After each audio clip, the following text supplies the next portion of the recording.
Você sente que sua comunhão com Deus está incompleta por causa das finanças? Nesta mensagem, o pastor Hernandes Dias Lopes mostra o caminho da fidelidade. Ouça até o fim. Bendito seja Deus. Meus amados, vamos abrir então a palavra de Deus. Eu vou ler no texto de Malaquias. Abra a sua Bíblia. Malaquias, no capítulo 3, versos 6 a 12. Malaquias 3, 6 a 12. Lido o texto, por favor, mantenha a sua Bíblia aberta comigo nesta passagem. Porque eu, o Senhor, não mudo. Por isso vós, ó filhos de Jacó, não sois consumidos. Desde os dias de vossos pais, os desviastes dos meus estatutos e não os guardastes.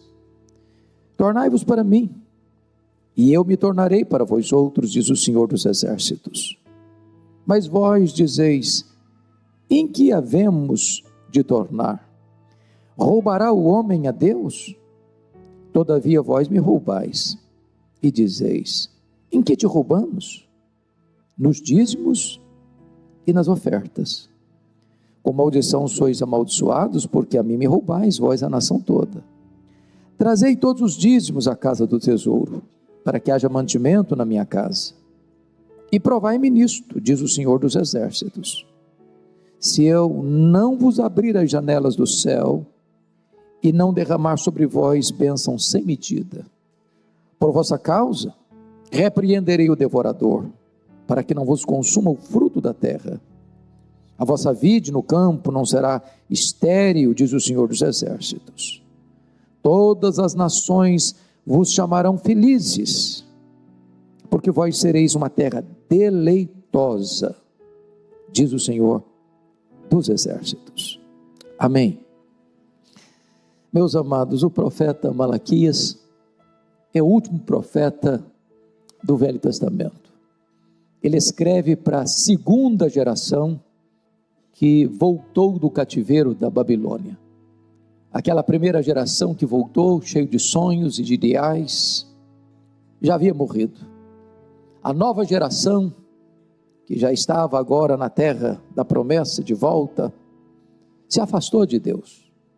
E o profeta Malaquias está conclamando este povo a voltar-se para Deus. E todo o livro do profeta Malaquias é uma espécie de audiência de Deus com seu povo. E há nesse livro 7 audiências de Deus com o seu povo, onde Deus faz uma declaração, o povo faz uma réplica e Deus apresenta uma tréplica. Vejamos quais são essas audiências de Deus com o seu povo. Primeiro, capítulo 1, versículo 2. Deus diz, eu vos tenho amado, diz o Senhor. Mas vós dizeis, em que nos tem amado? Resposta de Deus, não foi Esaú, irmão de Jacó? Disse o Senhor, todavia, eu amei a Jacó. Segunda audiência, veja comigo, capítulo 1, versículo 6. O filho honra o pai, e o servo ao seu senhor. Se eu sou o pai, onde está a minha honra? Pergunta Deus. Se eu sou o Senhor, onde está o respeito para comigo, diz o Senhor dos Exércitos. A vós outros, ó sacerdotes, que desprezais o meu nome, vós dizeis, em que desprezamos nós o teu nome? E Deus responde, ofereceis sobre o meu altar pão imundo? Terceira audiência, capítulo 2, verso 17. Enfadais o Senhor com vossas palavras e ainda dizeis, em que o enfadamos? Nisto que pensais, qualquer que faz o mal passa por bom aos olhos do Senhor, e é desses que ele se agrada. Onde está o Deus do juízo? Quarta audiência, capítulo 3, versículo 7. Desde os dias de vossos pais, vos desviastes dos meus estatutos e não os guardastes. Tornai-vos para mim, e eu me tornarei para vós outros, diz o Senhor dos Exércitos. Mas vós dizeis, em que havemos de tornar? Sexta audiência, capítulo 3, verso 8. Roubará o homem a Deus? Todavia vós me roubais e dizeis: em que te roubamos? Nos dízimos e nas ofertas. Última audiência, capítulo 3, verso 13. As vossas palavras foram duras para mim, diz o Senhor, mas vós dizeis: que temos falado contra ti? Então, como a palavra de Deus foi escrita para o nosso ensino e para a nossa advertência, Deus está hoje tendo uma audiência com a Igreja Presbiteriana de Pinheiros. E Deus está nos chamando a uma volta para Ele. E esse texto começa dizendo: porque eu, Senhor, não mudo, por isso vós, ó filhos de Jacó, não sois consumidos. Deus não pode amar você mais, Deus não pode amar você menos. Deus ama você, o amor é eterno. Não há nada que você possa fazer para Deus amar você mais. Não há nada que você possa fazer para Deus amar você menos. Deus ama você. O fato de Deus não mudar é a nossa esperança e a nossa segurança. Porque nós somos instáveis, Deus não é. Ele não muda.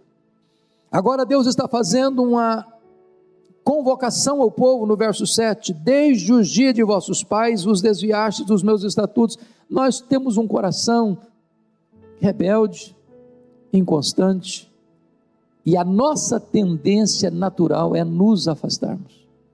Os nossos pais fizeram isso, repetimos isso, mas Deus está fazendo aqui um apelo ao seu e ao meu coração: tornai-vos para mim, e a resposta é: eu me tornarei para vós outros. Vocês já imaginaram o que é ter o favor de Deus? O que é Deus se agradar do seu povo? O que Deus pode fazer? Foi a resposta daqueles dois espias, Josué e Caleb, diante do grande desafio de tomar posse da terra prometida, e os 10 espias incrédulos: não é para nós, é problema demais, é dificuldade demais, é cidade fortificada demais, é gigante demais, isso é um alvo inalcançável. E os dois disseram assim: se o Senhor se agradar de nós, nós podemos. Nós temos desafios como pessoa, nós temos desafio como família, nós temos desafios como igreja, e há alvos para nós que parecem inalcançáveis humanamente falando, mas se o Senhor se agradar de nós, nós podemos. Se nós nos tornarmos para o Senhor, Ele promete: eu me tornarei para vós outros. E a partir de aqui então, Deus começa a mostrar um ponto muito importante, muito sensível, como que um fiel da balança para esta volta para Ele, que não é valor, não é dinheiro, não é economia, é fidelidade. Porque muitas vezes as nossas palavras podem falar uma coisa e as nossas ações falarem outra coisa. E qual é um referencial, qual é um símbolo, qual é um emblema de que nós estamos nos voltando para Deus? E o profeta responde: é quando nós somos fiéis a Deus, na devolução daquilo que é de Deus, os dízimos e as ofertas. Eu sei que isto é sensível, porque tudo que mexe com o bolso é sensível, e foi Jesus quem disse: onde estiver o teu tesouro, aí estará o teu coração. Criamos mecanismos para driblarmos a nossa própria consciência e dizer: não, eu não sou dizimista, até porque esse negócio é lá da lei, e eu não estou debaixo da lei, estou debaixo da graça. Só que o dízimo é muito antes da lei, o dízimo faz parte da lei, o dízimo faz parte da graça. Essa prática está presente nos livros da lei, nos livros históricos, nos livros poéticos, nos livros proféticos, nos evangelhos, nas epístolas. Outros dizem: pastor, eu não sou dizimista pelo seguinte: o senhor não sabe a minha realidade, o que eu ganho não sobra. E esse entendimento é equivocado, porque dízimo não é sobra, é primícia. Aqueles que esperam sobrar para serem dizimistas, talvez nunca vão ser, porque Deus não deixa sobrar. A Bíblia chega a dizer que receber salário sem ser dizimista é como receber salário e botar num saco furado. Aquele que retém mais do que é justo é pura perda, diz a Bíblia. Pastor, eu não sou dizimista não, mas deixa eu dizer uma coisa para o senhor: eu dou oferta. Ok, o problema é que dízimo eu não dou, eu dou o que é meu. dízimo eu devolvo, dízimo eu pago, dízimo é dívida. Quando eu não entrego o dízimo, eu estou, na linguagem do profeta, roubando, porque tudo aquilo que você se apropria indebitamente, que não lhe pertence, é roubo. Linguagem pesada, não?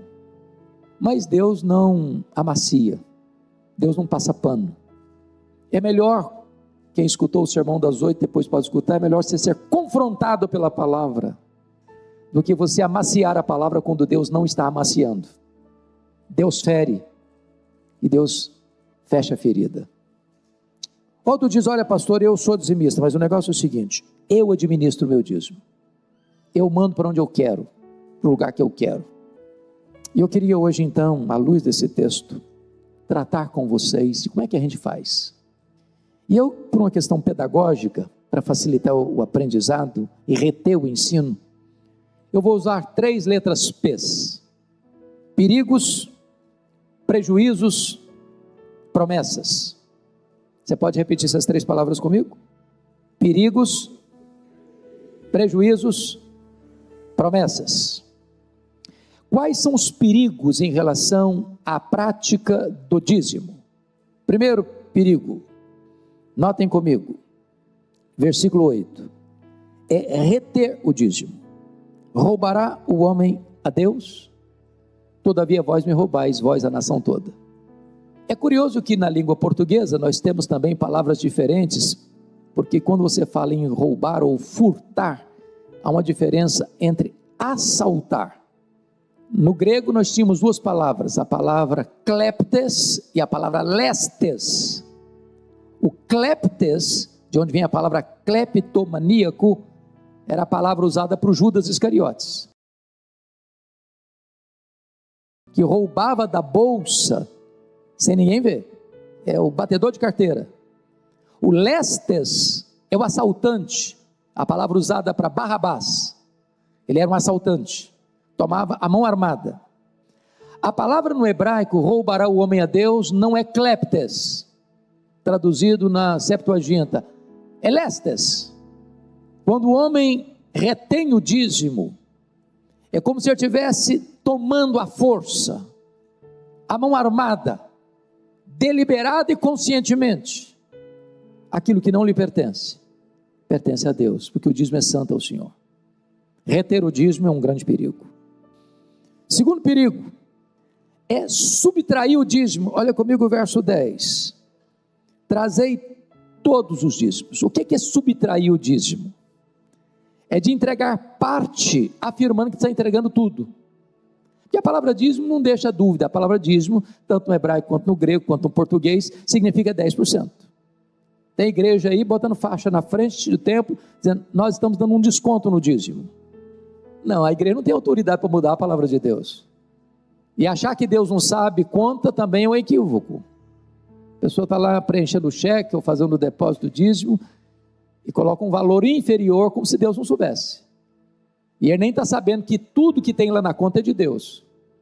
Ele apenas administra o que é de Deus. Essa é uma verdade que nós cremos, irmãos, no Evangelho. Nós não somos donos, nós somos mordomos. E o que se requer do mordomo que ele seja encontrado? Fiel.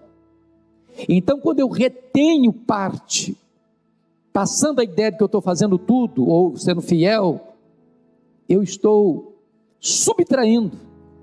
Talvez nós pudéssemos explicar isso à luz de Atos dos Apóstolos, capítulo 5, quando Ananias e Safira venderam uma propriedade, querendo imitar Barnabé, e combinaram os dois, o casal, de que iriam reter parte, mas passando a ideia para os apóstolos que estavam entregando todo o valor. Se fosse hoje, alguém dizer, louvado seja Deus, que oferta maravilhosa, vai ajudar demais a igreja. Só que Pedro estava muito mais interessado nas coisas espirituais do que em valores monetários. E Pedro confrontou Ananias, por que você mentiu o Espírito Santo? E aquele casal foi julgado por Deus, porque estava retendo. Se eles não tivessem vendido, não tinha problema. Se eles tivessem vendido e dado parte, falou que estava dando parte, não tinha problema. O problema foi reter, afirmando que estava entregando tudo. Terceiro perigo, é subestimar o dízimo. Olha a pergunta do verso 8: roubará o homem a Deus? Todavia vós me roubais e dizeis: em que te roubamos? Ele estava dizendo o seguinte: olha, mas esse assunto de dízimo não é relevante, não é importante. Eu sou um crente batuta, eu trabalho na igreja, eu exerço cargos de confiança na igreja, eu sou crente há muitos anos, eu sou zeloso com as minhas coisas em casa, eu sou um bom funcionário, eu sou um bom patrão, eu sou um bom empresário, eu sou um bom empregado, sou um bom crente. Agora, essa área de dízimo não tem nada a ver com a minha vida espiritual. Minha vida com Deus está certa, eu só não sou dizimista. Então está subestimando um ponto que Deus está dizendo: olha, isso aqui não dá para negociar. Quarto perigo, o perigo de administrar o dízimo. Versículo 10: trazei todos os dízimos à casa do tesouro. É claro que dentro do contexto judaico, onde havia uma tribo que não tinha terra, que não tinha lavoura, que não tinha produtos do campo para sobrevivência, e Deus estabeleceu que essa tribo, a tribo levítica, que trabalhava na casa de Deus, devia ser sustentado pelas outras tribos através dos dízimos, para também dedicar não só à casa de Deus, mas aos pobres, às viúvas, aos estrangeiros. Havia um local para se recolher os dízimos. E o ponto aqui é este: o meu papel como crente é entregar. Mas e se a igreja não aplicar corretamente? A igreja vai dar conta. Louvado seja Deus, não é o caso desta igreja, que de forma muito transparente o pastor Erival tem falado domingo após domingo, cada centavo que entra nesta igreja, onde é aplicado para o avanço do reino de Deus. Mas tem gente que acha que pode administrar, frequenta uma igreja e entrega o dízimo na outra. Se é a mesma coisa você ir no McDonald's, comprar um lanche e pagar o lanche lá no Burger King. A minha competência não é ser juiz do dízimo, é ser fiel na entrega do dízimo. Não me cabe administrar, são os perigos. Mas vamos ver os prejuízos de não ser um dizimista fiel. Primeiro prejuízo, olha comigo o verso 8: reter o dízimo, não entregar o dízimo, é roubar a Deus. Roubará o homem a Deus? Deus responde: todavia vós me roubais.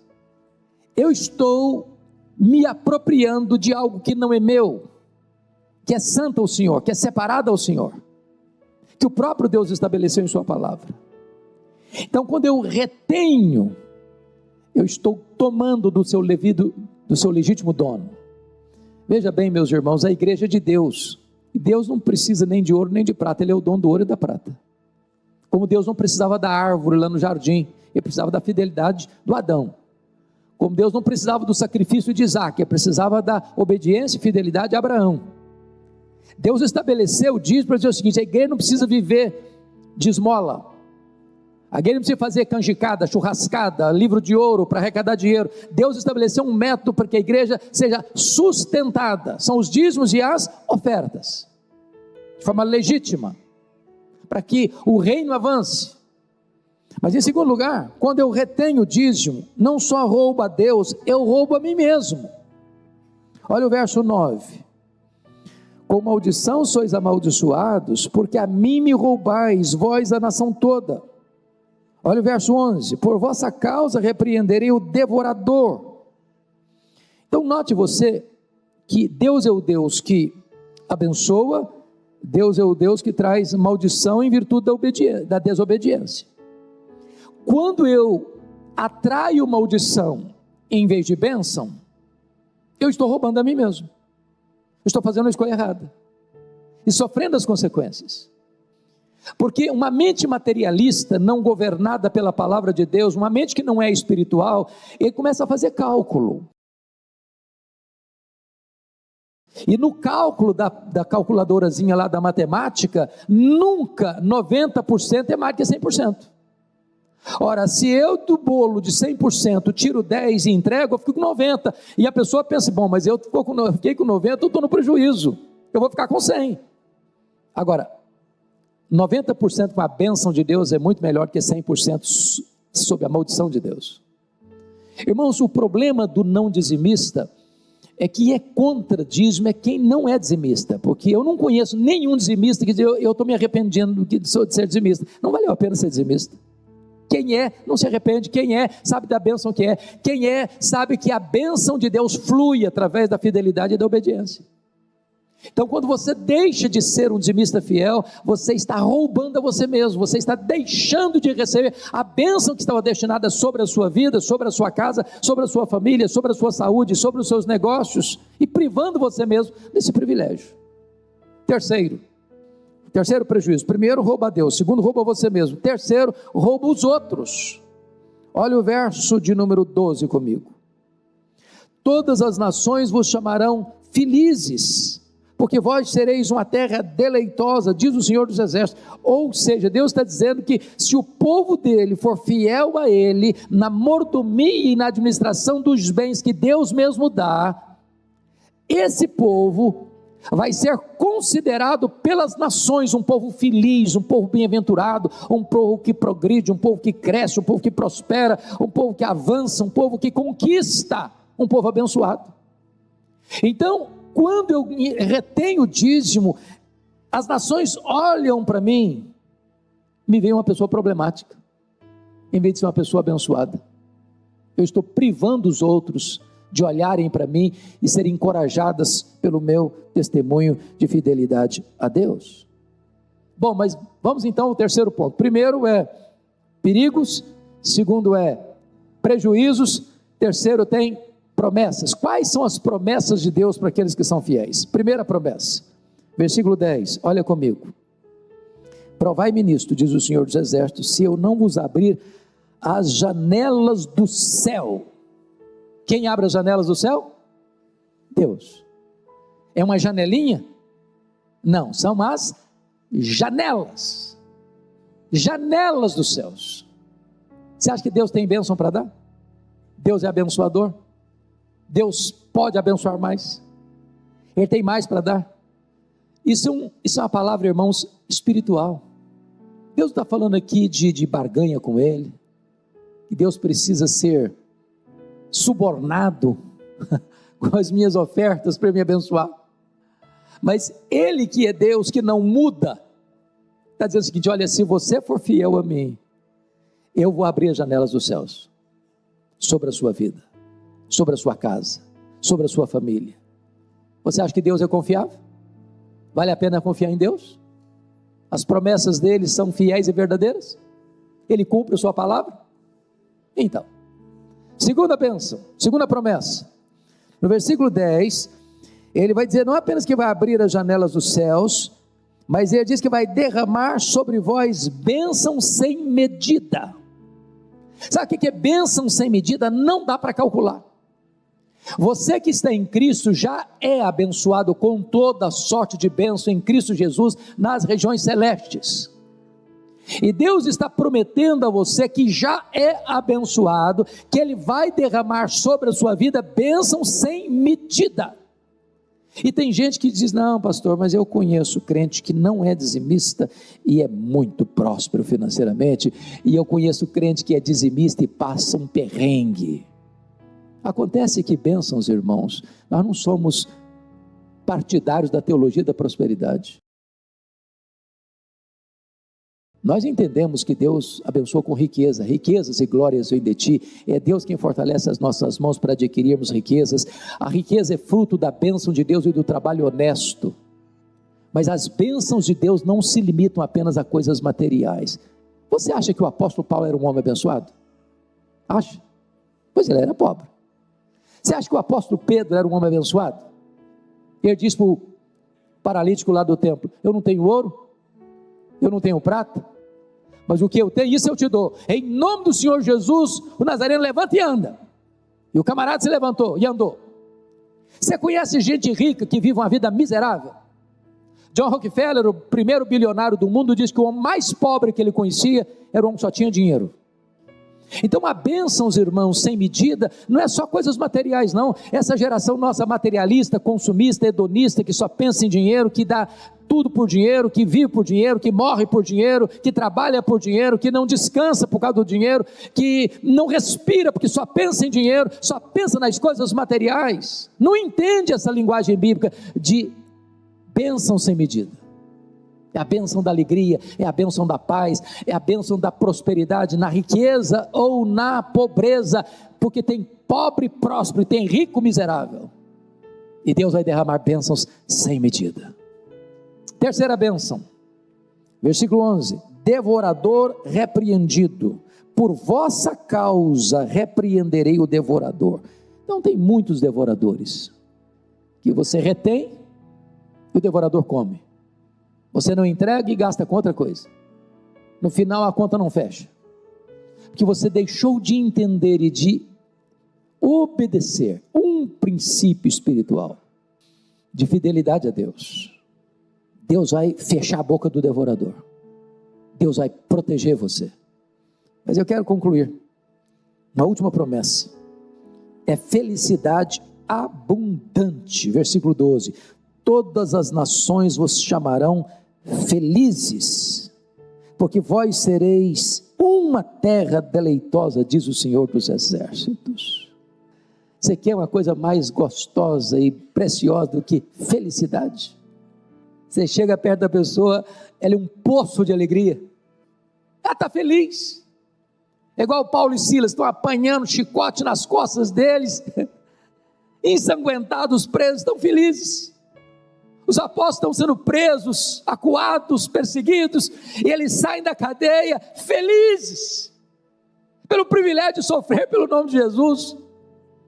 Há pessoas, irmãos, que dariam tudo que têm para ter essa felicidade, que não se compra com dinheiro, que não está no fundo de uma garrafa, que não está no final de um baseado, não está na cama de um adultério, não está nas canetadas da corrupção, a alegria da salvação, a alegria de Deus transbordando em sua alma. Deus tem banquete de alegria para nossa alma, e o banquete da alegria é o banquete da obediência e da fidelidade a Deus.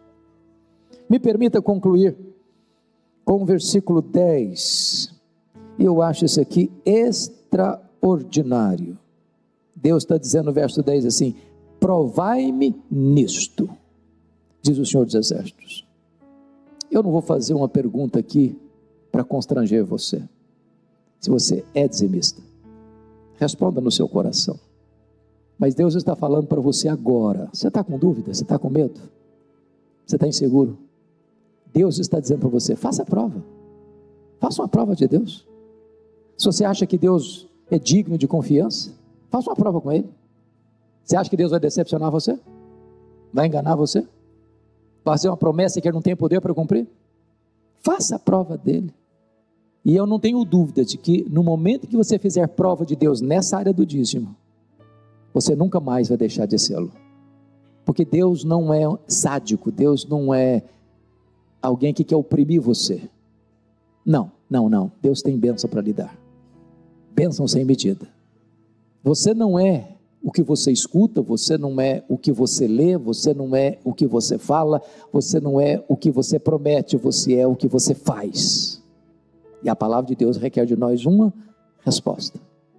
Qual é a sua decisão?